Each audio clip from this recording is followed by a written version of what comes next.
Okay, இன்னைக்கு ஒரு புது சப்ஜெக்ட்ல நம்ம இன்னைக்கு பேசுவோம். ஸோ என்னோட பீட்டரும் மெரினும் இருக்காங்க. பீட்டர், இன்னைக்கு கேள்வி என்ன? கேள்வி கேக்குறீங்களா? என்ன சப்ஜெக்ட் கேக்குறீங்களா? என்ன சப்ஜெக்ட் பொறுத்து என்ன சப்ஜெக்ட், அந்த சப்ஜெக்ட்க்கு என்ன கேள்வி? ஓகேக்கா, இன்னைக்கு சப்ஜெக்ட் என்னன்னா பிளெஸிங், ஆசீர்வாதம். ஓகே, நம்ம ஆசீர்வாதத்தை நோக்கி போகலாமா, ஜபம் பண்ணலாமா, நம்ம ஆசீர்வாதம் நம்மளுக்கு தேவையா?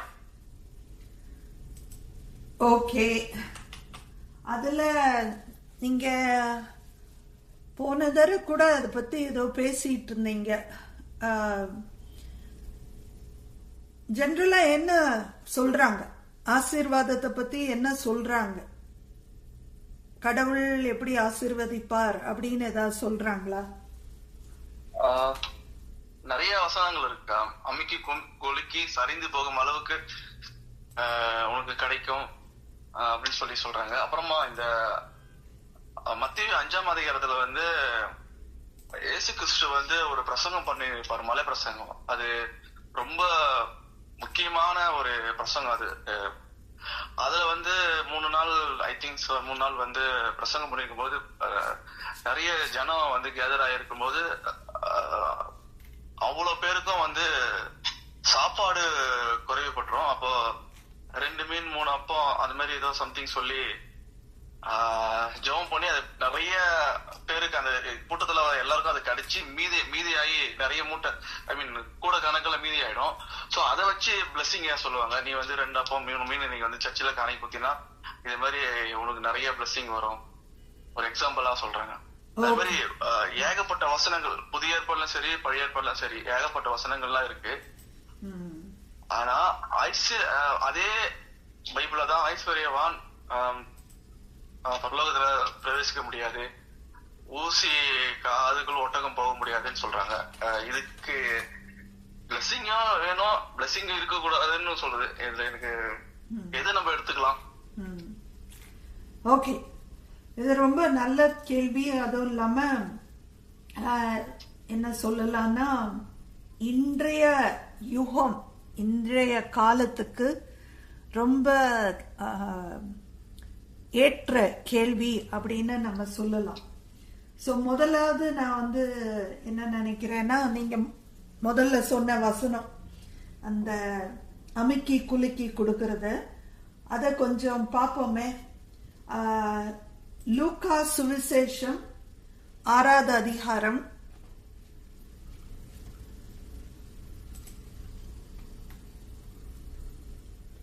38வது வசனம்.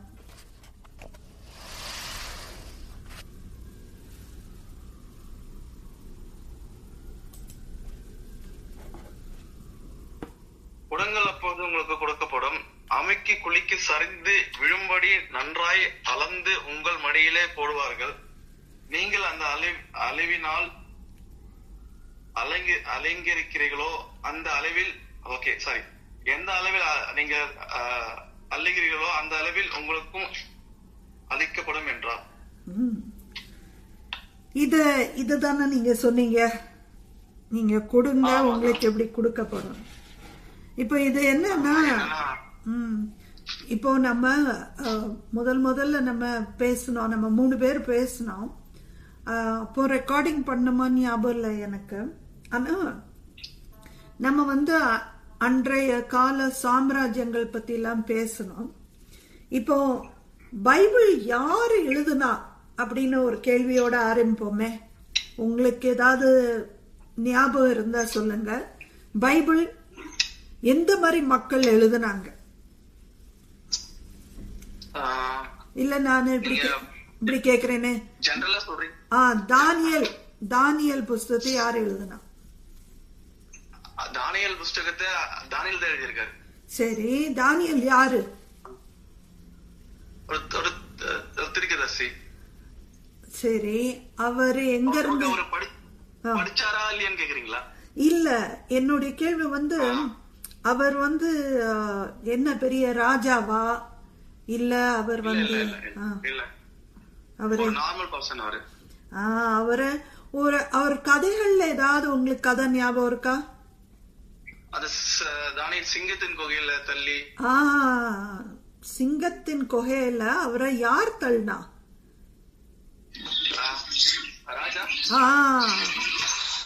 அது அப்ப பாத்தீங்கன்னா பாபிலோன் வந்து இஸ்ரேல சிறைப்பிடிச்சு என்ன செஞ்சது, இஸ்ரேல்ல இருக்கிற நல்லா என்ன எலீட்னு வாங்க மேல் தட்டுல இருக்கிற மக்களை பிடிச்சிட்டு தங்களுடைய நாடுக்கு எடுத்துட்டு போயிட்டாங்க. அங்க கொண்டு போயிட்டு என்ன செஞ்சாங்க அப்படின்னா அவங்கள வந்து ஒரு என்ன சொல்றது, இந்த ஸ்லேவுக்கு என்ன தமிழ்ல சொல்றீங்க? அடிமையா பயன்படுத்தினாங்க. அந்த அடிமைகளா பயன்படுத்தும் போது என்ன மாதிரிலாம் நம்ம யோசிக்கணும்னா, ராஜாக்கு அடிமையா இருக்கிறவங்க விதவிதமான அடிமைகள் இருப்பாங்க. நல்லா படிச்சவங்க அடிமைகளா இருப்பாங்க, கணக்கு பார்க்கிற அடிமைகள் இருப்பாங்க. இவங்கெல்லாம் அடிமைகள், ஆனா பெரிய பெரிய பதவியில இருப்பாங்க. நிறைய வேலை, நல்ல மூளை பயன்படுத்தக்கூடிய வேலைகள்லாம் செய்வாங்க அடிமைகள். இப்போ தானியேல் வந்து நல்ல ஒரு அவர் வந்து ரொம்ப என்ன சொல்றது திறமசாலி. அந்த திறமசாலி அவரை கைதியாக்குறாங்க, எல்லாம் செய்யறாங்க. ஸோ இப்போ பாத்தீங்கன்னா அப்படிப்பட்டா அப்போ தானியேல் யார் அப்படின்னு பார்த்தா அவர் வந்து ஒரு கைதியா பாபிலோனுக்கு எடுத்துக்கொள்ளப்பட்டவர். அப்போ அவர் ராஜா கிடையாது. ஓகே, அவருடைய நிலைமை என்ன, அடிமைக்கு சமானம். ராஜா என்ன சொல்றாரோ செய்யணும், இல்லாட்டா சிங்க கோயில்ல தூக்கி போட்டுருவாங்க, அந்த மாதிரி. சரி, அப்புறம் இவரு நம்மள முக்கியமான ஆளை பார்ப்போமே, நம்ம இயேசுவை பார்ப்போமே. அவர் யாரு? அவரு சாதாரண ஒரு மனுஷன், நடுத்தர குடும்பத்துல பிறந்தவர். அந்த சரி, என்ன சொல்றது, ஓகே, நம்ம நடுத்தரு மனுஷன்றோம். அது என்னன்னா, இன்றைய காலத்துல நடுத்தர வர்க்கம்னு ஒண்ணு இருக்கு, மிடில் கிளாஸ்ன்னு இருக்கு. அந்த காலத்துல அப்படி கிடையாது.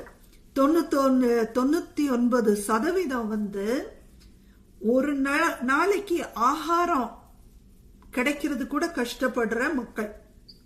99% அப்படி.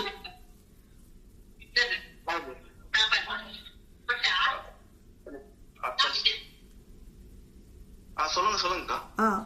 1% மாத்திரம் தான் அவங்க கையில தான் காசு. நடுத்தரம் வர்க்கமே கிடையாது. ஓகே, அப்ப இயேசு எந்த இதுல இருக்காரு? அந்த 99% மக்களா இருக்கிறார். அதான் பாத்தீங்கன்னா, அவர் பிறந்த போது அரண்மனைக்கு போவாங்க இயேசுவை தேடி, இல்லையா? அங்க இருக்க மாட்டார். ஏரோதோடைய அரண்மனையில அவர் இருக்க மாட்டார். அப்போ இயேசு யாரு அப்படின்னு முதல்ல கேட்டோம்னா, அவர் நடுத்தரம் வர்க்கம் கிடையாது, அவர் ஏழை, பரம ஏழை அப்படின்னு பார்க்கணும். ரெண்டாவது என்னன்னா, அவர் நாடு வந்து என்ன நாடு?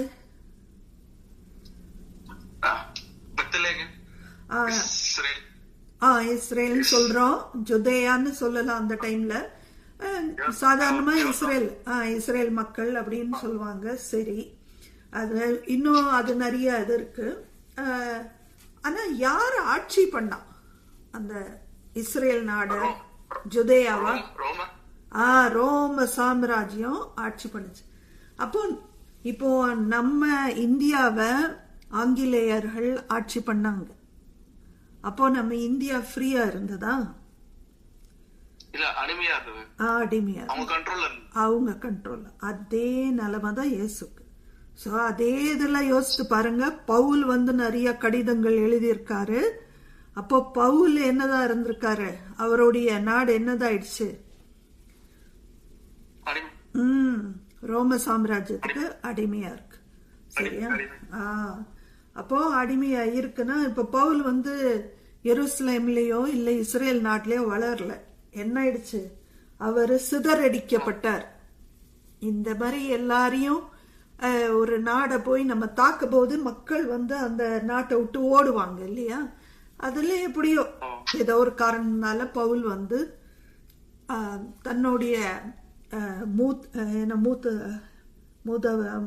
ஆன்சஸ்டர்ஸ் தாத்தா பாட்டி அந்த வளர்ந்த நாட்டுல வளராம ஒரு வேலை நாட்டுல வளர்றாரு. So correct. சோ சொந்த நாட்டுல வளர்ற. அப்போ நம்ம என்ன யோசிக்கணும்னா, இஸ்ரேல் வந்து எப்பவும் பாத்தீங்கன்னா நிறைய அதோடைய வரலாறு பார்த்தோம்னா அடிமைத்தனத்துல, ஏதாவது ஒரு நாட்டோடைய அடிமைத்தனத்துல பாக்குறோம்.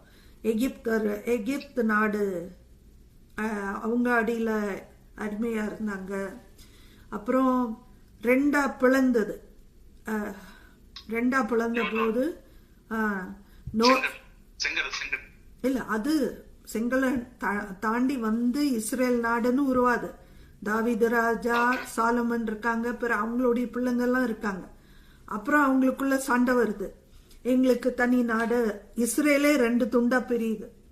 சரிங்களா? பிரிஞ்சு ஒரு பாகம் என்ன ஆகுது, இந்த அசிரிய நாடு வந்து அழிச்சிட்டு போயிருது. அப்படி முழுக்க முழுக்க அழிச்சிட்டு போயிருது. கீழே இருக்க நாடு ஜுதையான்னு வாங்க. அந்த ஜுதையா நாடுல தான் பெத்லஹேம், இது ஜெருசலேம் எல்லாம் இருக்கு. அப்போ அந்த தான் ஒரு சின்ன பகுதி. அது பேர் பார்த்தீங்கன்னா நம்மளுக்கு என்னெல்லாம் தெரியுது, பாபிலோன் சிறை அடிக்குது, பிறகு பெர்சியா நாடு, இப்படி. அதுக்கப்புறம் தான் ரோம சாம்ராஜ்யம். ரோம சாம்ராஜ்யத்துக்கு அப்புறம் நாடே இல்லாம போயிருது அவங்களுக்கு. இஸ்ரேல் நாடே இல்லாம போயிருது. ஸோ அது அப்புறம் பிரிட்டிஷ்னால தான் 1947 இஸ்ரேல்னு ஒரு நாடு திருப்பி உருவாகி வருது. ஸோ நான் என்ன சொல்ல வர்றேன் அப்படின்னா, அந்த சாம்ராஜ்யங்களை நம்ம கண்ணுக்கு முன்னாடி வைக்கணும். அப்போ அந்த சாம்ராஜ்யங்கள், இப்போ நம்ம வந்து இந்தியா, பிரிட்டிஷ்காரங்க நம்மளை விட்டுட்டு போயிட்டாங்க, ஃப்ரீ ஆக்கிட்டு கொடுத்துட்டு, ஃப்ரீடம் கொடுத்துட்டு போயிட்டாங்க. ஆனா பிரிட்டிஷ் நாடு நம்ம மேல இருந்தா, அவங்க ஆட்சி அடியில நம்ம எழுதிட்டு இருந்தோம்னா, அப்போ நம்ம ஃப்ரீ கண்ட்ரி இல்லாம இருந்திருப்போம் இல்லையா. ஸோ 1947 முன்னாடி இந்தியா வந்து ஃப்ரீ கண்ட்ரி கிடையாது. ஆங்கிலேயர்கள் இருக்க நம்ம கஷ்டப்பட்டோம். அதே மாதிரிதான் இவங்க எல்லாம் கஷ்டப்படுறாங்க. மத்தேயு எழுதினவர், லூக் எழுதினவர், மார்க் எழுதினவர், ஜான் எழுதினவர், பவுல் எழுதின கடிதங்கள் அத்தனையும், நம்ம புதிய ஏற்பாடுல இருக்க அத்தனை புஸ்தகங்களும் ரோம சாம்ராஜ்யத்துடைய ஆட்சி அடியில எழுதப்படுது. ஓகேங்களா? சிம்பிளா அப்படிதான் சொல்லணும். ஆனா இவங்க வந்து அடிமைகள்னு சொல்ல முடியாது. இவங்க அடிமை, அவங்க நாடு அடிமைத்தனத்துல இருந்தது. அந்த நாட்டின் அடிமைத்தனத்துல நிறைய பேரு அடிமையாளாவே வேலை பார்ப்பாங்க. ஆனா நிறைய பேர்கள் அடிமைகளா இருக்க மாட்டாங்க, ஆனா ஏழைகளா இருப்பாங்க. சரிங்களா? ஏழைன்னா பரம ஏழைகளா இருப்பாங்க. ஓகே. அப்போ இயேசு இந்த பரம ஏழைகள்கிட்ட பேசுறாரு. பேசும்போது என்ன சொல்றாரு, தமிழ்ல நீங்க படிச்சீங்க இல்லையா, லூக்கா சுவிசேஷம் 6வது அதிகாரத்துல 38 படிச்சீங்க. சோ அதுல அந்த வார்த்தைகளை திருப்பி சொல்லுங்க. குடங்கள் அப்பொழுது உங்களுக்கு கொடுக்கப்படும், அமைக்கி குலுக்கி சரிந்து விழும்படி நன்றாய் அளந்து உங்கள் மடியிலே போடுவார்கள். நீங்கள் எந்த அளவினால் அளக்குகிறீர்களோ அந்த அளவினால் உங்களுக்கு அளக்கப்படும் என்றார். இந்த வசனத்தை இப்படி எடுத்துட்டு இன்றைய காலத்துல நிறைய போதகர்கள் மாத்திரம் இல்ல, கிறிஸ்தவ ஜனங்களும் இத பயன்படுத்துறாங்க. ஏன் அப்படின்னா, நம்மள சுத்தி நம்ம பார்த்தோம்னா கிறிஸ்தவர்கள். மெரின், நீங்க மியூட்ல போட்டுக்கிறீங்களா? ஏதோ பேக்ரவுண்ட்ல சவுண்ட் இதாகுது. நீங்க பேசும்போது எடுத்துருங்க. ஸோ இப்போ சுத்தி வேற நம்ம பார்க்குறோம். இந்தியாவில் பார்த்தீங்கன்னா 2% தான் கிறிஸ்தவர்கள் அப்படின்னு சொல்ல போனா. நம்மளை சுத்தி யார் முக்கியமா இருக்காங்க அப்படின்னா இந்து ஜனங்கள் இருக்காங்க. அப்போ கிறிஸ்தவங்க என்ன செய்வாங்க, ஒரு வசனத்தை எடுப்பாங்க, யாத்ராகம்ல இருக்குன்னு நினைக்கிறேன். வாலாக்காமல் தலையாக்குவேன் அப்படின்னு ஒரு வசனம். இஸ்ரேல் நாட்டுக்கு கொடுக்கப்பட்ட ஒரு ப்ராமிஸ், கடவுளாட கொடுக்கப்பட்ட ப்ராமிஸ் இவங்க எடுத்துக்குவாங்க. நம்ம எப்படி ஏழையா இருக்கிறது, மற்ற மதத்துல இருக்கிறவங்க நல்ல பணக்காரங்களா இருக்காங்களே அப்படின்னு சொல்லிட்டு ஒரு கம்பேரிசன் நம்ம தான் பார்த்தோம் இல்லையா? 2 வாரமா பார்க்குறோம், கம்பேர் பண்ணக்கூடாது அப்படின்னு. ஆனா நம்மளை சுத்தி இருக்கிறவங்க எல்லாம் நம்மளோட நல்லா இருக்காங்க. நல்லா இருக்க போது நம்ம எப்படி கம்பேர் பண்ணாம இருக்க முடியும்? அவங்க அது மனுஷனுடைய இயல்பு இல்லை அப்படின்னு சொல்லுவாங்க. ஸோ அதனால இந்த வசனத்தை எடுத்து ரொம்ப என்ன சொல்லுவாங்க, இந்த வாயினால அறிக்கையிடுறது இல்லையா? வாயினால அறிக்கையிட்டு இத கடவுள்கிட்ட என்ன சொல்வாங்க, நான் தசம பாகம் கொடுத்துருக்கேன் எனக்கு. பீட்டர், அந்த வார்த்தைகளை சொல்லுங்க. என்ன கடவுள்கிட்ட என்ன கேட்பாங்க? இப்ப படிச்ச வசனத்தை சொல்றீங்களா? இல்ல அதான் நீங்க படிச்ச வசனத்துல அமுக்கி குலுக்கி சரிந்து விழும்படி அளந்து உங்கள் வழியிலே போடுவாங்க. அவ்வளவுதான், அத சொல்வாங்க இல்லையா? நான் தசம பாகம் கொடுத்திருக்கேன், எனக்கு இவ்வளவு கொடுங்க. இல்ல நானு 100 ரூபாய் கொடுத்திருக்கேன், எங்க கொடுத்திருக்கேன், யாருக்கு கொடுத்திருக்கீங்க 100 ரூபாவை? அதாவது நான் சர்ச்சில தசமமாகம் கொடுத்தா எனக்கு ஒரு பிளஸிங், காணிக்கை கொடுத்தா ஒரு பிளஸிங். அதே மாதிரி நிறைய மீட்டிங்லாம் நடக்கும், எவாஞ்சலிஸ்ட்லாம் மீட்டிங் நடத்துவாங்க, ஓபன் மீட்டிங். ஆமா, அப்போ சொல்றது கேட்டிருக்கேன், நீங்க இவ்வளவு காசு பொருத்தனை பண்ணுங்க அப்படின்வாங்க. நீங்க பொருத்தனை பண்ணி இவ்வளவு காசு கொடுங்க இந்த ஊழியத்துக்கு, உங்களுக்கு அமுக்கி குலுக்கி சரிந்து விழும்படி உங்களுக்கு கொடுக்கப்படும் அப்படின்னு சொல்லுவாங்க. இன்னொரு ஒரு எக்ஸாம்பிள் கூட சொல்லி இது பண்ணுவாங்க. பேதுரு மீன் பிடிக்கும் போது மீன் வலை கிழிஞ்சு மீன் போட்டு ஃபுல்லா மீன் இருக்கும் இல்லைங்களா? அதே மாதிரி அந்த அளவுக்கு உங்களுக்கு பிளெஸிங் இருக்கும் அப்படின்னு சொல்லி சொல்லுவாங்க. ஓகே, இது எல்லாம் ஆசீர்வாதத்துக்கு அப்படின்னு சொல்றாங்க. இது என்ன, எதுக்காக நான் சாம்ராஜ்யங்களை எடுத்தேன்னா, முதலாவது நம்ம என்ன யோசித்தோம், இந்த சாம்ராஜ்யங்கள்லாம் ரோம சாம்ராஜ்யம் மற்ற சாம்ராஜ்யங்கள் மேல ஆட்சி கொண்டு அங்க 99% மக்கள் பரம ஏழைகளாய் இருக்கிற சமுதாயத்துல இது சொல்லப்படுது. ரெண்டாவது என்னன்னா, நம்ம சமுதாயத்திலையும் நம்ம பாத்தீங்கன்னா நம்மளுக்கு எல்லாம் வேலைக்கு போய் கஷ்டப்பட்டு சம்பாதிக்க வேண்டியிருக்கு. அந்த வேலை ஈஸியா இருக்காது. 8 மணி நேரம் 9 மணி நேரம் வேலை பார்த்தாங்கன்னா புழிஞ்சு எடுத்துருவாங்க. புழிஞ்சு வேலையை வாங்கிட்டு சம்பளம் கொடுக்கறது கம்மியா கொடுப்பாங்க. ஆனா முதலாளி மாத்திரம் பணக்காரங்களா இருப்பாங்க. எப்படி அவங்க அவ்வளவு லாபம் அவங்களுக்கு மாத்திரம் எல்லாத்தையும் வச்சுக்கிறாங்க, பகிர்ந்துக்க மாட்டேறாங்க? இந்த கேள்வியை நம்ம எழுப்ப மாட்டோம்.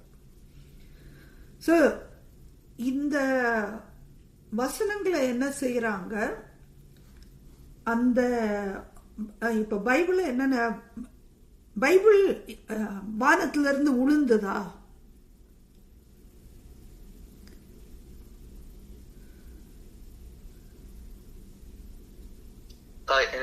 கேள்வி எனக்கு புரியலக்கா, சாரி. பைபிள் எங்க இருந்து வந்தது?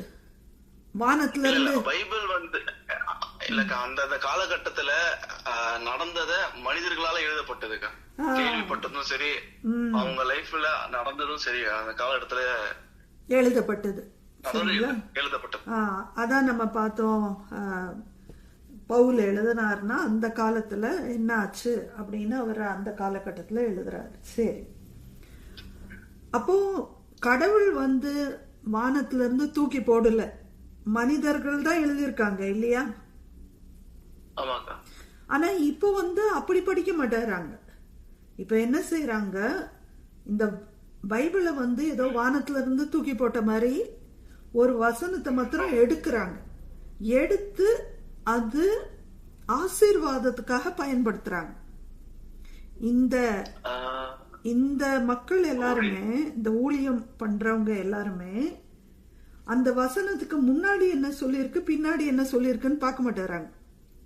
நம்ம அதை கேட்டோம்னா, ஏங்க நீங்க முன்னாடி படிக்கணும் பின்னாடியும் படிக்கணும் இல்லையா, ஏன் நீங்க அந்த வசனம் மாத்திரம் எடுத்துக்கிறீங்க அப்படின்னா, இது பைபிள் வேதத்தை நம்ம எல்லா வசனமும் பரிசுத்தமானது அப்படின்றாங்க.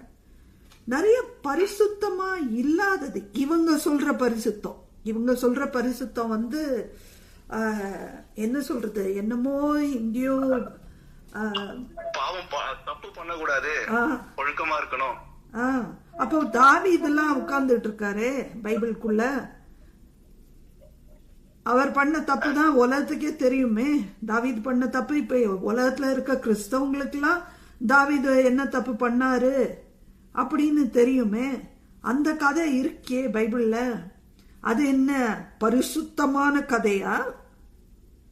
அதெல்லாம் மூடி மறைச்சிருவாங்க இல்லையா? அதை பத்தி பேச மாட்டாங்க. எதை மாத்திரம் எடுக்கிறாங்க, தங்க ஆசீர்வாதத்துக்காக எந்த வசனம் பயன்படுத்த முடியுதோ அதை அங்கிருந்து புடுங்கி எடுத்துருவாங்க. எடுத்துட்டு இவங்க கடவுளாயிடுறாங்க. சரிங்களா? இயேசு கிறிஸ்து என்ன சொன்னாரு, எதுக்காக இது சொன்னாரு, அந்த எதுக்காக சொன்னாருன்னு பார்க்க மாட்டாங்க. இயேசு கிறிஸ்து சொன்னாருன்னு சொல்லிட்டு இவங்க ஒரு இயேசு கிறிஸ்துவா மாறிடுவாங்க. மாறிட்டு அதுக்கு ஒரு விளக்கம் கொடுப்பாங்க. சொல்லுங்க. இல்ல, இப்ப நீங்க சொல்றதா பார்த்தா நம்ம பைபிள் ஒரு வரலாறு நம்ம தெரிஞ்சுக்கணும். மத்தபடி நம்ம ஒரு வசனம் ஒரு அதே ஒவ்வொருத்தருக்கும் நம்ம லைஃப்ல நம்மளுக்கு தான் அது கொடுக்கப்பட்டதுன்னு அப்படி எடுத்துக்கூடாது அப்படின்னு சொல்றீங்களா? கரெக்டா பிடிச்சிட்டீங்க, ரொம்ப கரெக்டா பிடிச்சிட்டீங்க. சோ இந்த வசனமே கொஞ்சம் ஆழமா நம்ம பார்ப்போமே. இப்போ 38 உங்களை படிக்க சொன்னேன், 37 படிச்சு பாருங்க.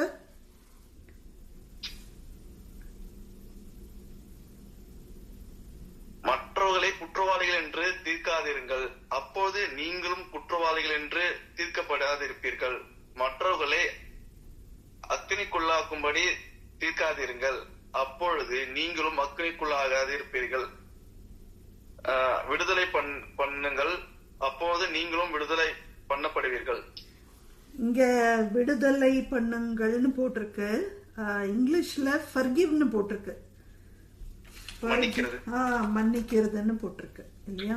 நான் கொஞ்சம் செக் பண்ணிக்கிறேன் இருங்க. எதிர்பார்க்கல, நான் அந்த வசனம் அப்படி தமிழ்ல மொழிபெயர்ப்பாங்கன்னு எதிர்பார்க்கல. சோ லூக்கா 6ல 38 இல்லையா? லூக்கா 6:38 எப்படி சொல்லப்பட்டிருக்குன்னு பார்த்தலாம். 38க்கு முன்னாடி 37 மன்னிப்பு தான் சரியா? கிரேக்க மொழியில பார்க்க போது மன்னிப்பு இல்ல, அவங்கள என்ன சொல்றது, விடுதலை அப்படின்னா ஒருத்தரை அடிமை ரிலீஸ் பண்றது, அடிமைத்தனத்துக்குள்ள வைக்காம அது சரி. அது எப்படின்னா கடன் வாங்குவாங்க பாருங்க, சில பேர் கடன் வாங்கிட்டு அடிமைத்தனத்துக்குள்ள போயிருவாங்க. அந்த கடனை தீர்க்க முடியாம அந்த முதலாளி சொல்ற வேலையெல்லாம் செய்ய வேண்டியிருக்கும். சரிங்களா? அப்படி அடிமைத்தனத்துக்கு வந்துருவாங்க. சோ இங்க மன்னிப்பு சொல்றது அந்த அடிமைத்தனம் உங்க சமுதாயத்துல நீங்க அடிமையை மாதிரி வச்சிருக்கீங்க பணத்துக்காகனா அவங்கள மன்னிச்சு விட்டுருங்க. பணத்துக்காக அடிமைத்தனம் இருந்ததுன்னா அதை மன்னித்து விடுங்கன்ற. சரியா? சரி, இப்போ 17வது வசனத்துல முதலாவது என்ன? குற்றவாளிகளை என்னது இல்ல 37ல என்னெல்லாம் பார்த்தோம்? நியாயம் தீர்க்காதீங்க, குற்றவாளிகள் என்று தீர்க்காதீர்கள், அப்போது நீங்கள் குற்றவாளிகள் என்று தீர்க்கப்பட்டிருப்பீர்கள், மற்றவர்களை அக்னிக்குள்ளாக்காதிருப்பீர்கள். அப்ப அக்னின்னா நீ நரகத்துக்கு தான்டா போவ அப்படின்வாங்க இல்லையா? அப்படி சாபம்ன்றது. இதெல்லாம் செய்யாதீங்க. நீங்க உங்ககிட்ட கடன் பட்டவங்களுக்கு ஃப்ரீயா விட்டுருங்க, மன்னிச்சிருங்க அப்படின்ற. நீங்க அப்படி செஞ்சீங்கன்னா என்ன ஆகும்? அமுக்கி குலுக்கி சரிந்து விழுந்தபடி நன்றாய் என்னது உங்களுக்கு கொடுக்கப்படும். சரியா? இது சொல்லிட்ட என்ன சொல்றாரு? 39க்கு வாங்க. இன்னும் அவர் ஒரு உவமை அவர்களுக்கு சொன்னார். குருடனுக்கு குருடன் வழிகாட்டு கூடுமோ? இருவரும் பள்ளத்தில் விழுவார்கள் அல்லவா? அடடா, அப்படியே படிச்சுட்டு போங்க. 42 வரைக்கும் பாருங்க. சீஷன் தனது குருவுக்கு மேற்பட்டவனானால் தேறினவன் எவனோ தன் குருவை போல இருப்பான். நீ உன் கண்ணில் இருக்கிற உத்தரத்தை உணராமல் உன் சகோதரன் கண்ணில் இருக்கிற துரும்பை பார்க்கிறது என்ன?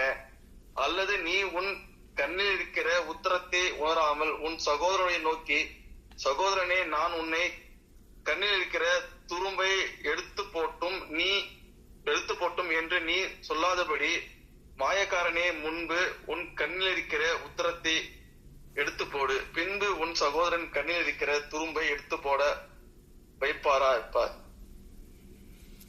அப்போ கடைசியில நீங்க படிச்சதுல என்ன புரிஞ்சுக்கிட்டீங்க?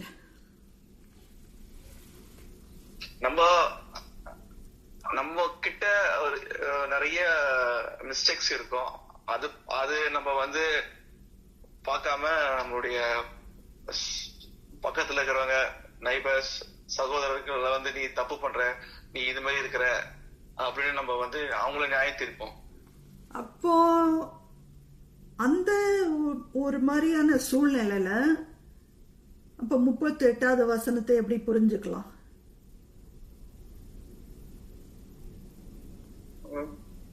கொஞ்சம் குழப்பமா இருக்குக்கா. இங்க அப்போ கொஞ்சம் இன்னும் முன்னாடி போய் பார்ப்போம். 27வது வசனத்தை படிங்க. எனக்கு செவி குடிக்கிற உங்களுக்கு நான் சொல்லுகிறேன், உங்கள் சத்துருக்களை சிநேகிதீங்கள், உங்களை பகைக்கிறவர்களை நன்மை செய்யுங்கள். அன்பு கூற சொல்றாரு இல்லையா? சத்துருக்களை சிநேகிகள். இப்படியே தான் பேசிட்டு வர்றாரு. 35 பாருங்க.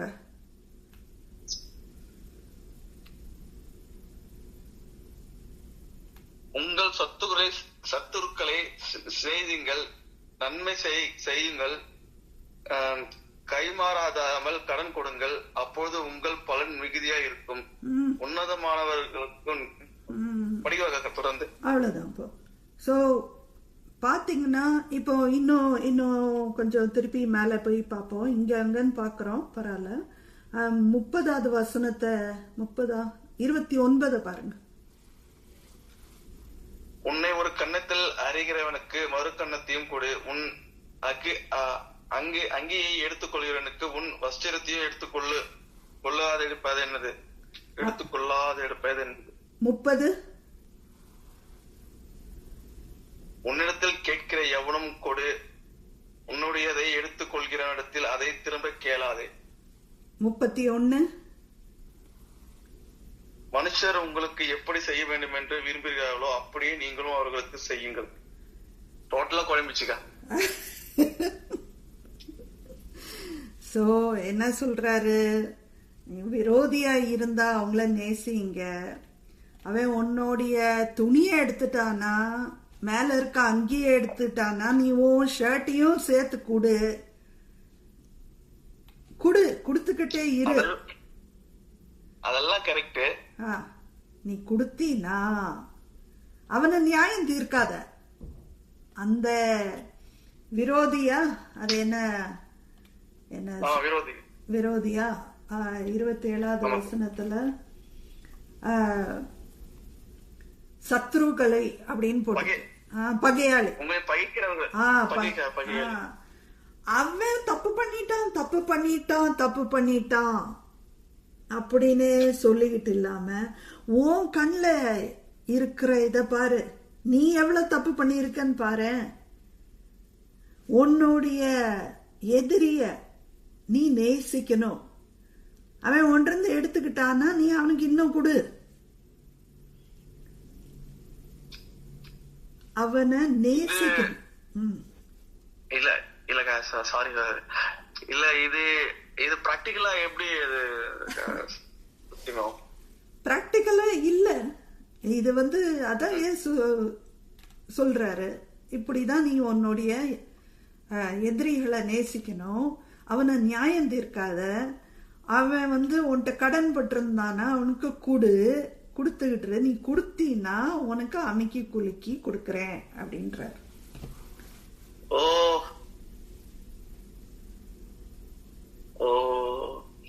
அப்பனா நீங்க வசனம் என்ன சொல்லுதுன்னா, காணிக்க கொடுத்தாதான் உங்களுக்கு திருப்பி வரும்ன்றது கிடையாது. இது இந்த ரூல்ஸ் எல்லாம் ஃபாலோ பண்ணாதான் இது கிடைக்கும் அப்படின்ற மாதிரி. எந்த ரூல்ஸ்? ஒரு 4-5 ரூல்ஸ் இருக்குக்கா. பகையாளிக்கு கொடு, உன்னுடைய சிநேகிதனை குறை சொல்லாம, உன்னுடைய சிநேகிதனை குறை சொல்றதுக்கு முன்னாடி உங்களுக்கு இருக்கிற குறைய நீ என்ன ரியலைஸ் பண்ணு. அது மாதிரி ஒரு 4-5 ரூல்ஸ் இருக்கு. இது ஒண்ணுமே ஃபாலோ பண்ண முடியாதுக்கா. அப்ப எப்படி இது நம்மள அந்த பிளெஸிங் வரும்? பிராக்டிகலா ஒரு வசனத்தை கூட நம்ம கீப் அப் பண்ண முடியாது. சோ ஒண்ணுமே பண்ண முடியாது. 27வது வசனத்துல உன்னுடைய சத்ருவை நேசின்னு சொல்லிட்டாரு. வேற எங்க? இருங்க ஒரு நிமிஷம், நானு என்ன பாக்குறேன்னா, சபிக்கிறவரை ஆசீர்வதிங்கள். உன்னை ஒருத்த அடிச்சானா அதான் மறுகணத்தையும் காட்டு அப்படின்னு சொல்றது. நம்ம கிறிஸ்தவங்க அப்படி இருக்கோங்களா? இல்ல, டு பி பிராங்க், கிறிஸ்தவர்கள் அப்படின்னா சர்ச்சுக்கு போறது அது மீன் கிடையாது. அவங்களுக்கு தன்மையா இருக்கணும். இயேசு கிறிஸ்துவ ஃபாலோ பண்ணணும். எப்படின்னா பொறுமையா இருக்கிறது, அன்பா இருக்கிறது, நேசிக்கிறது. ஆக்சுவலி அதுதான். பட் அது எதுவுமே ஃபாலோ பண்ண முடியாது. ஃபாலோ பண்ணலன்றதை விட ஃபாலோ பண்ண முடியாது அப்படின்னு நினைச்சுக்கிட்டு தான் கிறிஸ்தவங்க என்ன செய்யறாங்க, அதெல்லாம் விட்டுறாங்க. ஒரு டவுட்டுக்கா எனக்கு. அப்பனா இப்போ நீங்க பாத்தீங்கன்னா நம்ம கடவுளை தேடுறது பாத்தீங்கன்னா மேக்சிமம் 3 விஷயத்துக்காக. ஹெல்த் இஷ்யூ, அதுக்கப்புறம் நம்மளுடைய மன நிம்மதிக்காக, இன்னொன்னு பிளெஸிங்காக. அப்பனா இந்த 2 பாயிண்ட் அப்புறம் பாக்கலாம். ஃபர்ஸ்ட் என்னன்னா பிளெஸிங் அப்படின்னா, பிளெஸிங் நம்ம கேட்க கூடாது அப்படின்ற மாதிரி இருக்கு. இப்போ நம்ம முதல்ல நம்ம கேள்வி கேட்க வேண்டியது, நம்ம எல்லாம் பரம ஏழையா? பரம இல்லக்கா, ஒவ்வொரு விதமான மக்களும் இருக்காங்க. சர்ச்சுக்கு வந்தா எல்லாருமே நான் கேக்குற பரமையா இல்லக்கா, இல்ல கிடையாது, இல்ல. அன்றைக்கு தேவையானது கிடைக்குது. கிடைக்குது. நம்ம இயேசு கிறிஸ்து சொன்ன ஜபத்தை நம்ம பாத்துருவோமே. மத்தேயு 6வது அதிகாரத்துக்கு கொஞ்சம் போவோம்.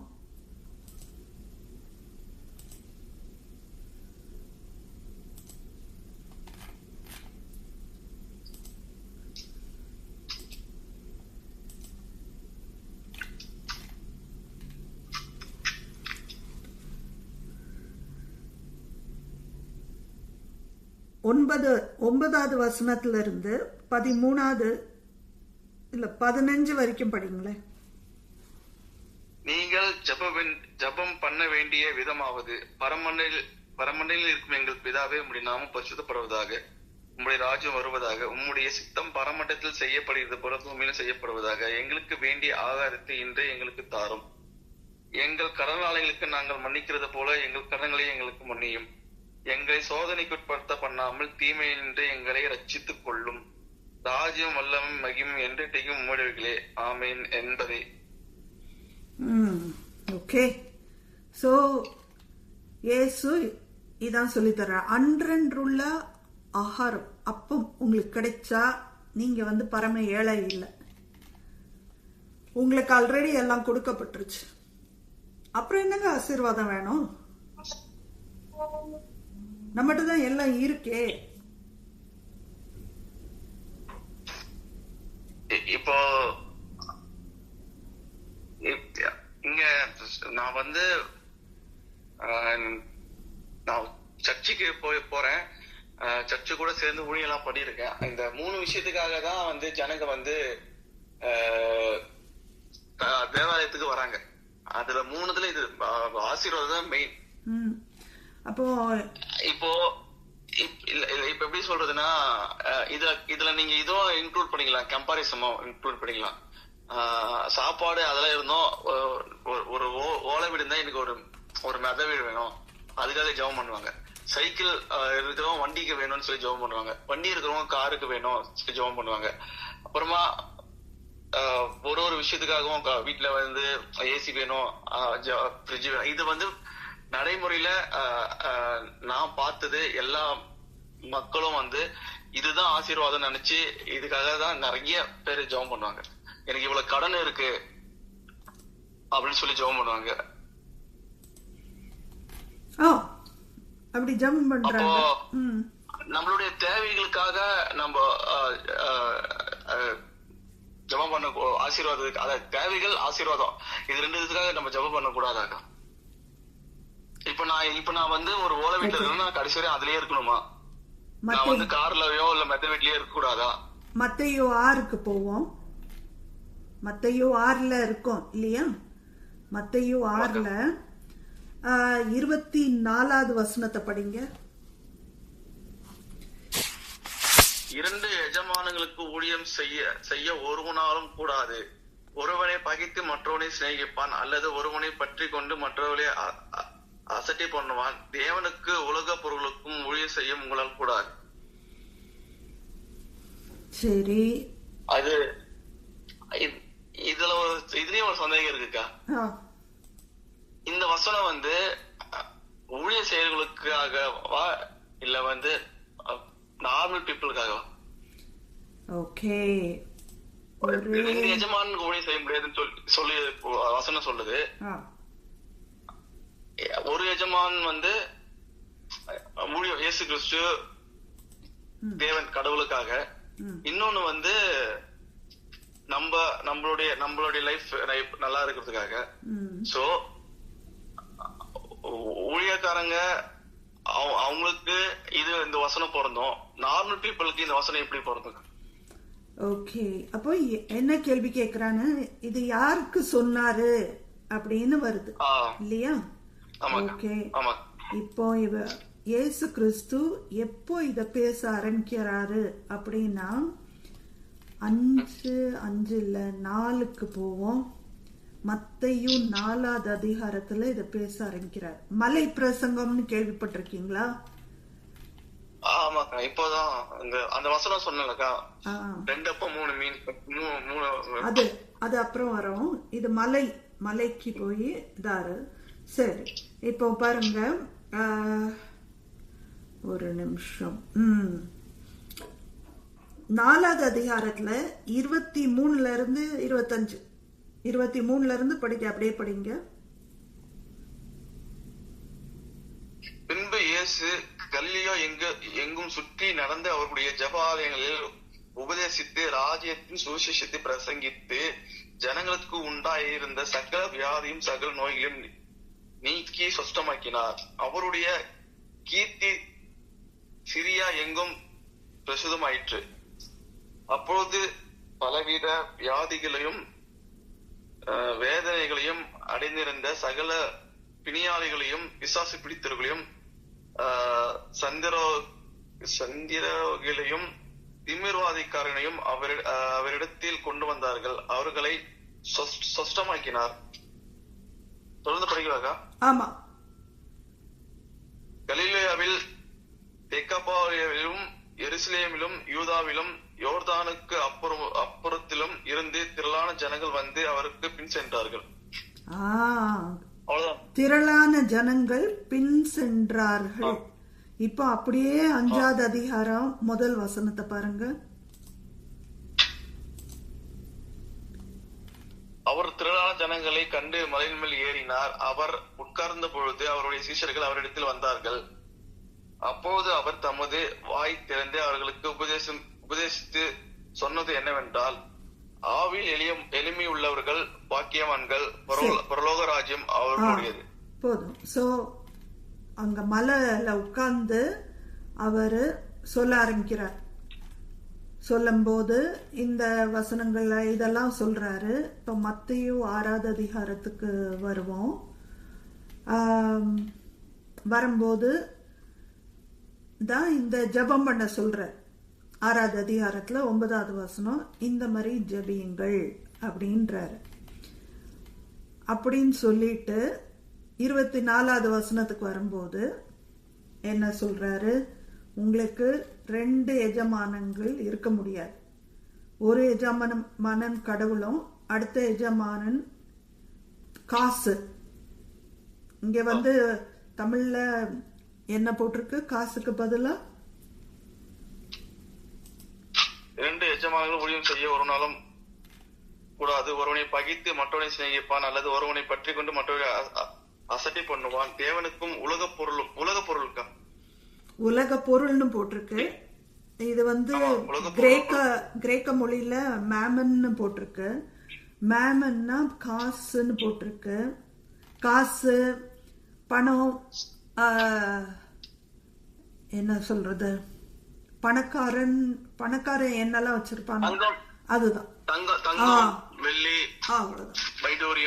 அப்போ இன்றைய காலத்து பிரசங்கியார்கள் அத உங்களுக்கு கொடுக்கறேன்னு சொன்னாங்க அப்படின்னா அவங்க கடவுளை பின்பற்றுறாங்களா?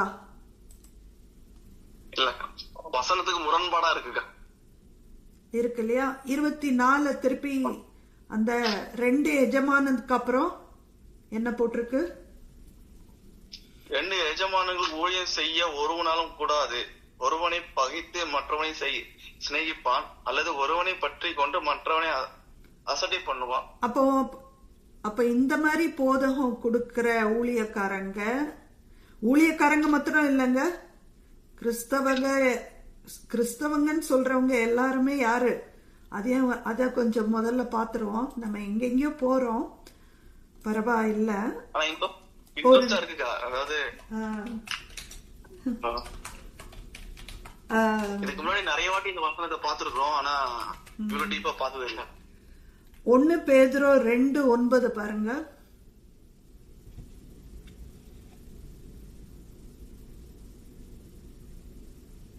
1 பேதுரு 2ஆம் அதிகாரம் 9வது வசனம். நீங்களோ உங்களை அந்தகாரத்திலிருந்து தம்முடைய ஆச்சரியமான ஒளியினிடத்திற்கு வரவழைத்தருடைய புண்ணியங்களை அறிவிக்கும்படிக்கு தெரிந்து கொள்ளப்பட்ட சந்ததியும் ராஜகிரியமான ஆச்சரிய கூட்டமாயும் பரிசுத்த ஜாதியும் அவருக்கு சொந்தமான ஜனமுமாய் இருக்கிறீர்கள். ஓகே, அப்போ என்ன நினைக்கிறீங்க? இந்த வசனத்தை பார்த்தா உங்களுக்கு என்ன தோணுது? இது போதகர்கள் மாத்திரமா? இதுல யாருக்கு இந்த வசனம்? 1 பேதுரு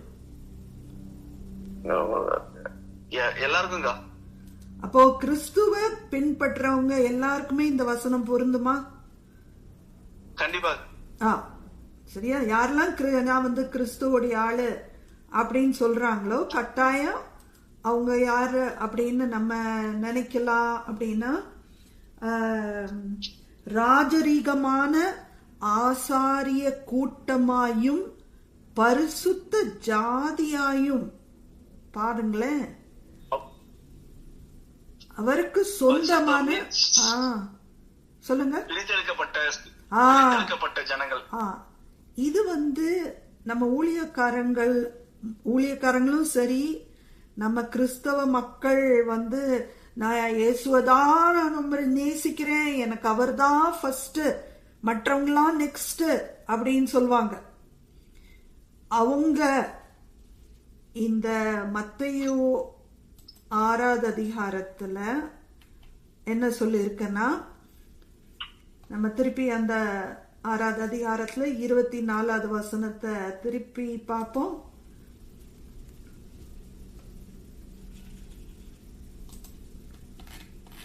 இரண்டு எஜமானர்கள் ஊழியம் செய்ய ஒரு நாளும் கூடாது.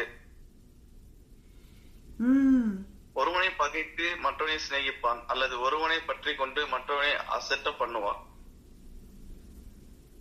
இந்த போதகம், இந்த ஆசீர்வாதம் போதகம் சொல்றவங்க என்ன செய்யணும்? தேவனுக்கும் உலக பொருளுக்கும் ஊழியம் செய்ய உங்களால் கூடாதுன்னு சொல்லும் போது, உலக பொருளுக்காக ஊழியம் செய்யறவங்கள தேவனுக்கு ஊழியம் பண்றாங்களா?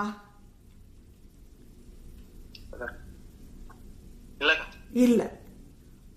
அப்ப அவங்க என்ன செய்யறாங்க?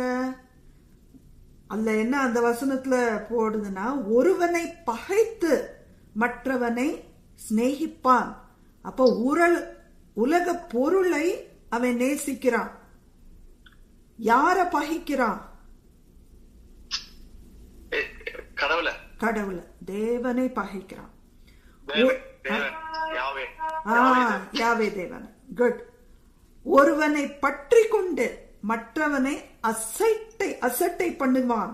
யார அசட்டை பண்றாங்க? கடவுள். யாவே தேவன். எதை பற்றி கொள்றாங்க? உலக பொருட்கள். அவ்வளவுதாங்க. இதாங்க உண்மை. ஓகேயா? இது கிளியர் ஆயிடுச்சு இல்லையா நம்மளுக்கு?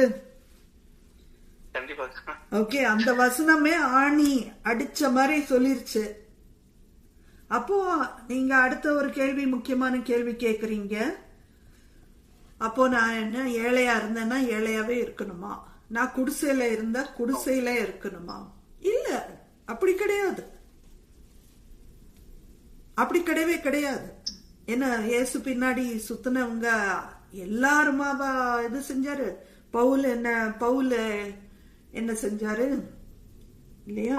பெரிய பணக்காரரு இல்லப்பா, அப்படி கிடையாது. அவர் வேலை பார்த்தாரு.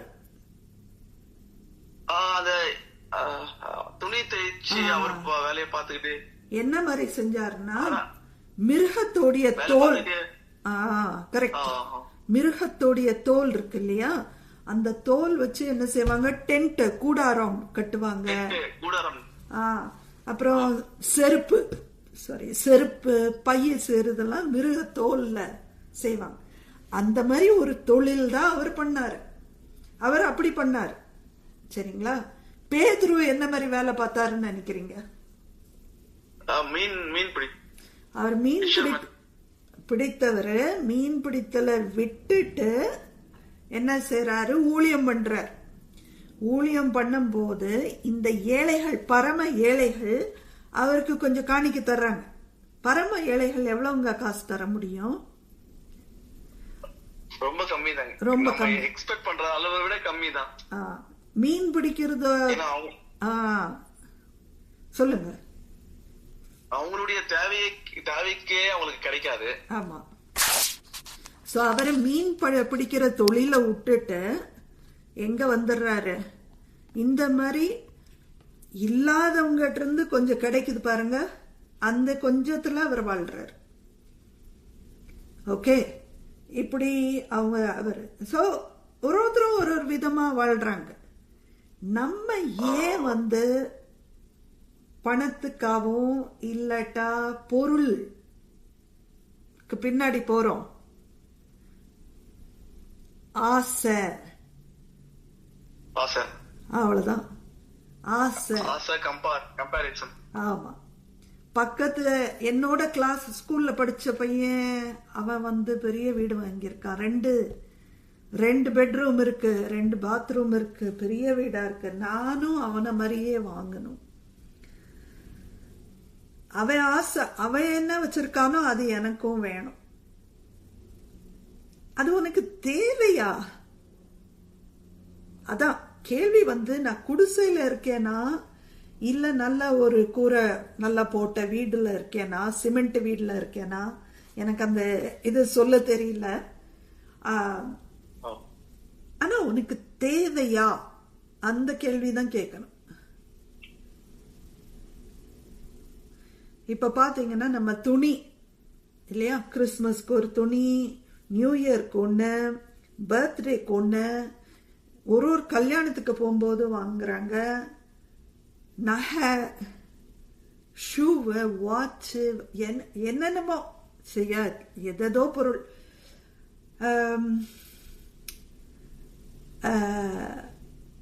பெண்கள் மாத்திரம் இல்லைங்க, ஆண்களும் தான். சரிங்களா? பெண்கள் ஒரு விதமா செலவு பண்ணுவாங்க, ஆண்கள் ஒரு விதமா செலவு பண்ணுவாங்க, குழந்தைங்களும் செலவு பண்ணுவாங்க இல்லையா? ஆனா எல்லாருக்குமே ஆசை இருக்குக்கா. அந்த ஆசை தாங்க காரணம். நம்ம எல்லாம் அந்த ஆதாம் ஏவாள் கதைக்கு போவோம். திருப்பி ஒரு தடவை ஆதாம் ஏவாள் கதைக்கு ஒரு பகுதி மாத்திரம் பார்ப்போமே. ஆதியாகமம் 3வது அதிகாரம்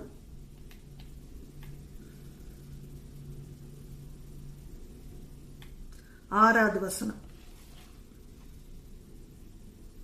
அப்பொழுது ஸ்ரீயானவள் அந்த விருட்சம் புசிக்கும்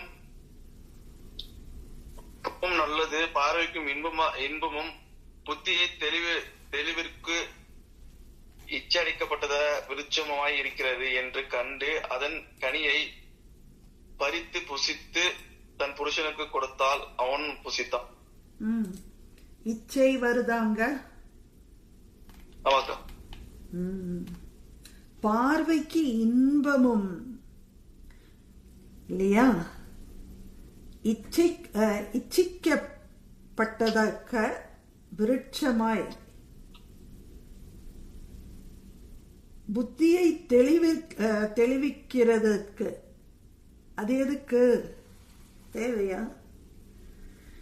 இப்ப பாத்தீங்கன்னா நம்ம மூன் மாத்திரம் இல்ல, மார்ஸ்னு ஒரு பிளானட் இருக்கு. அங்க நம்ம குடியேறலாம் அப்படின்னு பிளான் பண்றாங்க. அங்க போய் வீடு கட்டி அங்க வாழலாம் அப்படின்னு பிளான் பண்றாங்க. ஏன்பா இருக்கிற பூமியை ஒழுங்கா உனக்கு வைக்க தெரியல, வேற எங்க போயிட்டு இருக்க நீ இல்லையா? சோ நம்மளுக்கு ஆசை, நம்ம ஆசையை குறைச்சோன்னா எப்படி இருக்கும்? அது முடியாதுக்கா. ஏன் முடியாதுன்னு நினைக்கிறீங்க? அது ஏன் முடியாது அப்படின்னா, நம்மள சுத்தி இருக்கிறவங்க, நம்ம எந்த சூழ்நிலை இருக்குமோ அந்த சூழ்நிலையை விட்டு வெளியே வரமாட்டாரோ, அந்த சூழ்நிலையில மாட்டிக்கிட்டு சுத்தி வேற பாக்குறோம், அவன் எப்படி இவன் எப்படி அப்படின்னு. அப்போ என்ன ஆகுது, நம்மளுக்கு உலகம் நம்மளை கண்ட்ரோல் பண்ண ஆரம்பிச்சிருது. சோ பொருள் ஆசை வருது. அப்போ பொருள் ஆசை வந்தா கடவுள் மேல ஆசை போயிரும். அப்போ அந்த மாதிரி நம்மளுக்கு பொருள் ஆசை இல்லாம இருக்கணும் அப்படின்னா, இப்போ நம்ம பேசுறோம் இல்லையா, பேசி நம்ம இதுதான் அப்படின்னு புரிந்து கொள்கிறோம். புரிந்து கொண்டு அப்படி வாழ்றதுன்னா என்ன அர்த்தம் அப்படின்னு பார்க்கணும். இப்போ நான் என்ன சொல்றேன்னா, அப்படி வாழ முடியாது அப்படின்னு அடிச்சு நான் பேச மாட்டேன். அதே சமயத்துல நான் என்ன சொல்வேன், இப்படி வாழ்றது, இயேசு சொல்ற மாதிரி வாழ்றது ரொம்ப கஷ்டம், அத நான் ஒத்துக்கிறேன். இன்னொரு இதை பார்த்துடலாம். லூக்கால தானே ஆரம்பிச்சேன் நானு. ஒரு நிமிஷம், அதே இதுக்கு போகணும் நம்ம. அது என்னது, மற்றவர்களை இது செய்யக்கூடாது அப்படின்னு இருந்தது.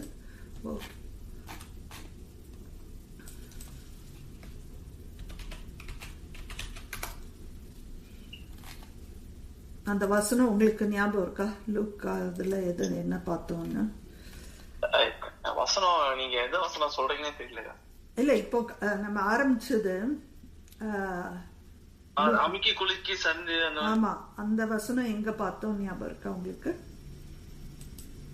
ஒரு நிமிஷம், ஆறாவது வசனம் நினைக்கிறேன். 6வது அதிகாரத்துல 38வது வசனம் பார்த்தோம் இல்லையா?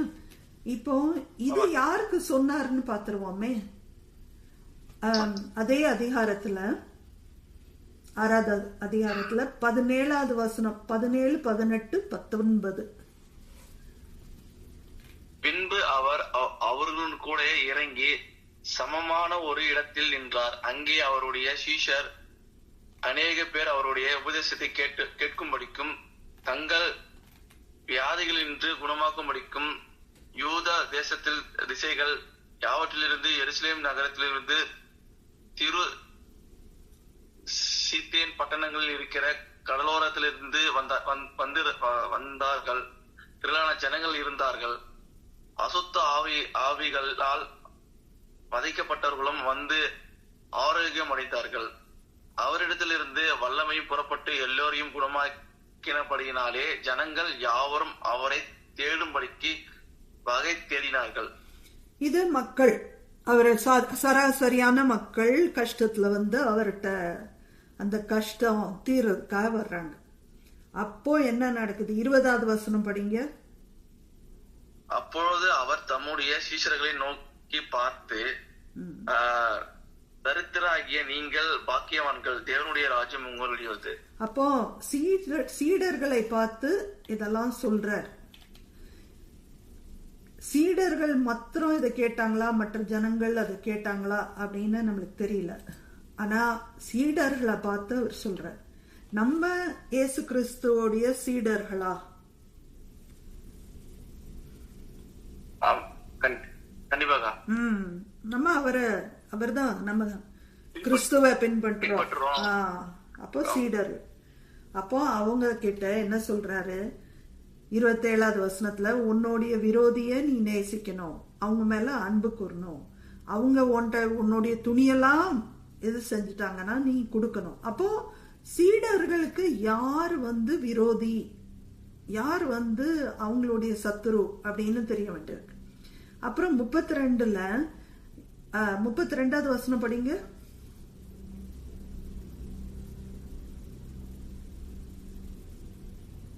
உங்களை சிநேகிக்கிறவர்களை நீங்கள் சிநேகித்தால் உங்களுக்கு பலன் என்ன? பாவிகளும் தங்களை சிநேகிக்கிறவர்களை சிநேகித்தார்களே. பாவிகளே சிநேகிக்கிறாங்க. நீங்க வந்து உங்களுக்கு யாரு பிடிக்குமோ, அவங்களால உங்களுக்கு நன்மை வருதோ அவங்கள மாத்திரம்தான் சிநேகிப்பேன்னு சொல்றீங்களே, அதுல என்ன பயன்? அப்போ இந்த அதுல ஃபுல்லா பாத்தீங்கன்னா, உங்களுடைய சத்துரு, உங்ககிட்ட இருந்து புடுங்குறவன், உங்ககிட்ட கடன் கேட்கிறவன், தப்பு பண்றவன், இவங்க எல்லாரையும் என்ன செய்யணும்? அன்பு கூறணும். 37ல அவங்கள நியாயம் தீர்க்காதீங்க, உங்களுக்கு எதிரா இருக்கிற ஆளுங்களை நியாயம் தீர்க்காதீங்க, அவங்கள வந்து என்ன கடிந்து கொள்ளாதீங்க, இந்த நரகத்துல நீ வேகவ அப்படின்னு செய்யாதீங்க, அவங்க வாங்கின கடனை மன்னிச்சிருங்க, அவங்க நீங்க கொடுத்தீங்கன்னா உங்களுக்கு அமுக்கி குலுக்கி சரீர அளவுக்கு கொடுக்கப்படும், உங்ககிட்ட தப்பு இருக்க போது மற்றவன் பண்ற தப்பே நீங்க பார்த்துக்கிட்டு இருக்கீங்களே.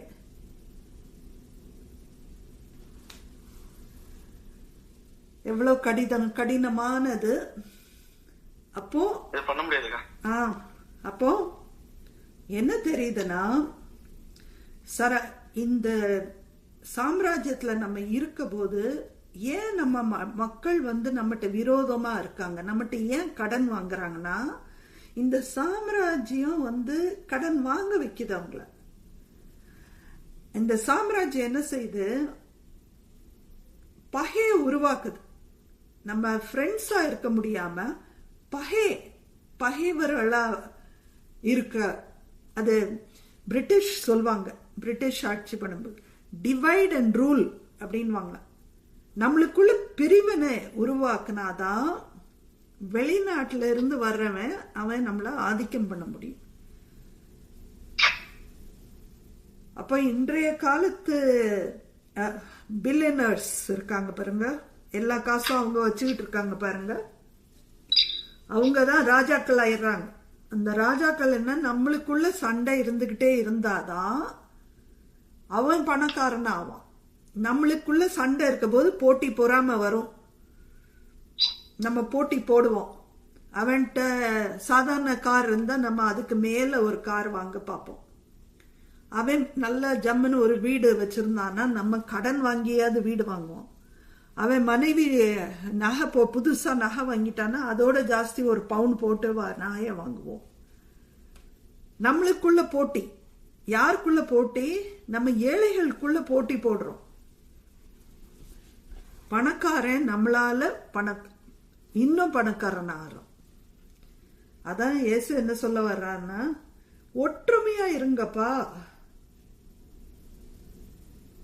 ஒற்றுமையா நம்ம இருந்தோம்னா பணக்காரனா இருக்க முடியாது. நம்ம எல்லாரும் ஒருத்தருக்கு ஹெல்ப் பண்ணி இருந்தோம்னா நம்மளுக்கு கடவுள் ஆசீர்வதிப்பாரு.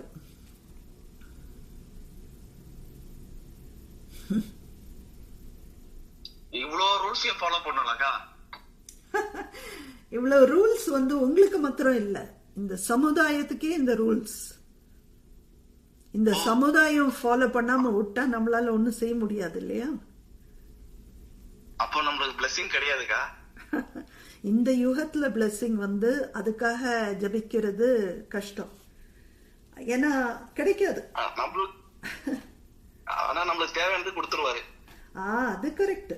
அது ஏன் கரெக்ட் அப்படின்னா, மத்தேயு 6வது அதிகாரம் திருப்பி போவோம் பாருங்க. லூக்கா 6, மத்தேயு 6 எல்லாம் இம்பார்ட்டன்ட் இருக்கு இல்லையா? அதுல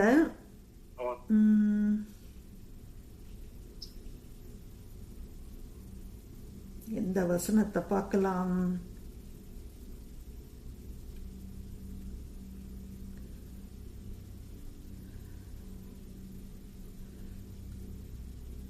ஓகே, இதுல இருந்து ஆரம்பிப்போமே. 24வது வசனத்தை நம்ம பார்த்துட்டோம். 25ல இருந்து படிங்க. ஆகியால் எண்ணத்தை உண்போம் எண்ணத்தை குடிப்போம் என்று உங்கள் ஜீவனுக்காகவும் எண்ணத்தை உடுப்போம் என்று உங்கள் சரீரத்துக்காகவும் கவலைப்படாதிருங்கள் என்று உங்களுக்கு சொல்லுகிறேன். ஆகாயத்தை பார்க்கலும் ஜீவனும் உடையை பார்க்கலும் சரீரம் விசேஷித்தவைகள் அல்லவா? ஆகாயத்து பட்சிகளை கவனித்து பாருங்கள். அவைகள் விதைக்கிறதும் இல்லை, அறுக்கிறதும் இல்லை, களஞ்சியங்களில் சேர்க்கிறதும் இல்லை. அவைகளே உங்கள் பரமபீதா பிழைப்பூட்டுகிறார்கள். அவைகளை பார்க்கலும் நீங்கள் விசேஷித்தவர்கள் அல்லவா?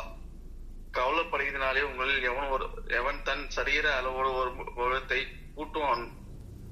உடைக்காகவும் நீங்கள் கவலைப்படுகிறது என்ன? காட்டு புஷ்பங்கள் எப்படி வளைகிறது என்று கவனித்து பாருங்கள். அவைகள் உழைக்கிறதும் இல்லை, நூற்கிறதும் இல்லை. என்றாலும் அப்போது மக்கள் வாசிக்க அப்படி படிங்க. என்றாலும் சாலமோன் முதலாய் தன் சர்வதேச மகிமையில் அவைகள் ஒன்றை போலாகிலும் உடுத்தி இருந்ததில்லை என்று உங்களுக்கு சொல்லுகிறேன். அற்ப விசுவாசிகளை இன்றைக்கு இருந்து நாளைக்கு அடுப்பிலே போடப்படும் காட்டு புல்லுக்கு தேவன் விதமாய் உடுத்துவித்தால் உங்கள் உடுத்துவிப்பது அதிக நிச்சயம் அல்லவா?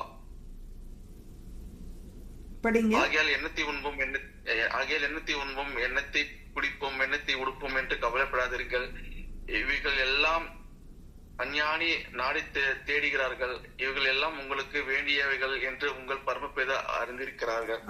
அந்த 32வது வசனத்தை திருப்பி படிங்க. இவைகள் எல்லாம் அஞ்ஞானிகள் நாடி தேடுகிறார்கள், இவைகள் எல்லாம் உங்களுக்கு வேண்டியவைகள் என்று உங்கள் பரமபிதா அறிந்திருக்கிறார். பரமபிதாக்கு தெரிஞ்சிருக்கே. இது யாரு தேடி அலையறாங்க? அஞ்ஞானிகள், அறியாதவங்க தான் இப்படி தேடி அலையறாங்க. ஓ, பதில் கிடைச்சிச்சுக்கா. ஓகே, ஆனா 33க்கு வாங்க. முதலாவது தேவனுடைய ராஜ்யத்தையும் அவருடைய நீதியும் தேடுங்கள், அப்பொழுது இவைகள் எல்லாம் உங்களுக்கு கூட கொடுக்கப்படும். இவைகள் எல்லாம் கூட கொடுக்கப்படும்னா என்னது? சாப்பிடுறதுக்கு என்ன, குடிக்கிறதுக்கு என்ன, உடை போடுறதுக்கு என்ன, இதெல்லாம் உங்களுக்கு கொடுக்கப்படும். எப்போ? நீங்க முதலாவது தேவனுடைய ராஜ்யத்தை தேடுங்க, அதோடைய நீதி, தேவனுடைய நீதியை தேடுங்க. அதான் நம்ம படிச்சோம். என்ன படிச்சோம்? நம்மளுடைய சத்ருவை நம்ம நேசிக்கணும், அவன் கடன் கொடுத்திருந்தா நம்ம மன்னிக்கணும். இது ஒண்ணு நீங்க ஞாபகம் வைக்கணும். இது கஷ்டமானது செய்யறது. ஆனா நம்ம கிறிஸ்துவுக்குள்ள நம்ம விசுவாசிகள்னு இருக்கோம் இல்லையா? வேற விசுவாசம் கிடையாது. அந்த பொருள் ஆசை கடவுளை வணங்குறாங்க பாருங்க, அவங்க கிடையாது. உண்மையான விசுவாசிகளுக்கு நடுவுல ஒருத்தருக்கு சாப்பாடு இல்லை, போடுறதுக்கு துணிமணி இல்லை அப்படின்னா நம்ம கொடுத்து உதவலாம். அப்படின்னா அவங்களுக்கு தேவையானது கடவுள் கொடுத்துட்றாரு நம்ம சகோதரர்கள் மூலமா. சரிங்களா? ஆனா தேவனுடைய ராஜ்யத்தை நம்ம தேடணும்னா அடிப்படை தேவைகளை அவர் கொடுத்துருவார். அடிப்படை தேவைகள்ங்க, உங்களுக்கு எனக்கெல்லாம் அடிப்படை தேவைகள் இருக்கு. அதுக்கு மேல வேணும்னு நம்ம ஆசைப்படுறது ஆசை.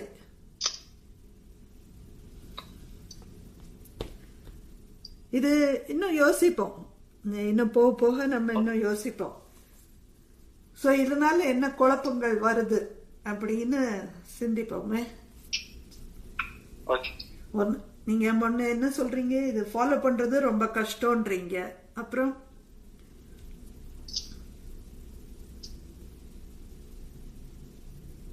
அது பிராக்டிகலா ரொம்ப கஷ்டம். ஏன்னா நம்ம இருக்கிற சூழ்நிலை நம்மள இத நோக்கிதான் தள்ளுது. கரெக்ட், சூழ்நிலை இப்படி தள்ளுது. ஆனா கிறிஸ்துவோ இப்படி சொல்றாரு இல்லையா? பைபிள் ஸ்டடி முடிஞ்சு ஒரு 10 நிமிஷத்துக்குள்ளே நம்மளுக்கு நிறைய தாட்ஸ் பழைய மாதிரி ஆசைகள், கம்பாரிசன் நம்மள அதை நோக்கியே நம்ம மைண்ட் ஓடும். அது என்ன ஆகுது பிரதர்? ஒரு அனுபவத்துல சொல்றேன். அதுக்காக நான் சந்நியாசம் போல இல்லையா, நான் சந்நியாசம் போல நான் எல்லாத்தையும் திறந்துட்டு துறவியா நான் போகல. ஆனா ஆசை அப்படின்னு இருக்கு இல்லையா? அப்போ நம்மளுக்கு இது புரிஞ்ச உடனே நம்ம ஒருத்தரையும் தப்பு செய்யும் போது, ஒருத்தரோட கம்பேர் பண்ணும்போது இந்த வசனங்கள் ஞாபகம் வரும். நம்ம இன்னும் படிச்சுக்கிட்டே இருந்தோம்னா, இத பத்தி பேசிக்கிட்டே இருந்தோம்னா, அந்த வசனம் ஞாபகம் வரும்போது, ஓ நம்ம பொருள் ஆசைக்கு போனோம்னா கடவுள் மேல ஆசை இல்லைன்னு அர்த்தம். இது எனக்கு தேவையா? வேண்டாம். தேவையா இருந்தால் ஓகே, ஒரு ஷார்ட் பிரேயர், அன்றன்று உள்ள ஆகாரம் கேட்கிற மாதிரி, ஆண்டவரே இது உம்முடைய சித்தமா இருந்தா எனக்கு இது வரட்டும், உம்முடைய சித்தம் இல்லையா வேண்டாம். அதுக்கு பதிலா தேவனுடைய ராஜ்யமும் அவருடைய நீதியும் எப்படி நான் அதை தேடி போறது, அது எனக்கு சொல்லித்தாங்க அப்படின்னு ஒரு சுருக்கமா ஒரு ஜெபம். வளவளன்னு ஜெபம் பண்ணாம சுருக்கமா ஒரு ஜெபம். ஆனா ஒருத்தரையும் அப்படி அந்த வசனம் நம்மளுக்கு ஞாபகம் வந்துருச்சுன்னா, நம்ம ஸ்லோவா என்ன ஆகும்னா, அந்த உலகம் நம்மள கைதியா வச்சிருக்கு, நம்மள ஒரு ஸ்லேவா வச்சிருக்கு, அடிமையா வச்சிருக்கு. அந்த அடிமைத்தனத்துல இருந்து கொஞ்சம் கொஞ்சமா விடுதலைப்பட்டு சிம்பிளா, எப்படி சிம்பிளா, இன்னும் எப்படி சிம்பிளா போகலாம் அப்படின்னு நம்மளுக்கு சிந்தனை வரும். அப்போ நிறைய பொருள் ஆசை நம்மளுக்கு குறைஞ்சிரும். ஆனா என்னைய மாதிரி ஆட்களுக்கு பொருள் ஆசை குறைஞ்சாலும் சாப்பாடு ஆசை ரொம்ப அதிகமா இருக்கு. ஆனா அது எப்படி மீறி வருது அப்படின்னு என்னுடையது அதுதான் நோக்கி இருக்கு இல்லையா? சுவையான சாப்பாடு அது தேவையா நம்ம உடலுக்கு? அது உடல் பாதிக்குதுன்னா அது சாப்பிடணுமா? அந்த சிந்தனை யோசிக்க வேண்டியிருக்கு. சரி, இத்துடன் முடிச்சுக்கலாமா? Okay, thank you brothers. அப்புறம் பீட்டர், நம்மளுடைய ஆடியன்ஸ் இப்ப நிறைய பேர் கேட்க ஆரம்பிச்சிட்டாங்க. அவங்கள நம்ம பாட்காஸ்ட இன்னும் கேட்கறதுக்காக அவங்கள உற்சாகப்படுத்துவோம். அவங்க லைக் பண்ணா எங்களுக்கு நல்லா இருக்கும். சப்ஸ்கிரைப் பண்ணலாம், இல்ல கமெண்ட் பண்ணலாம். உங்களுக்கு பிடிக்கிற விஷயமோ பிடிக்காத விஷயமோ அதை கமெண்ட் பண்ணலாம். இத்துடன் முடிச்சுக்கிறோம். தேங்க்யூ.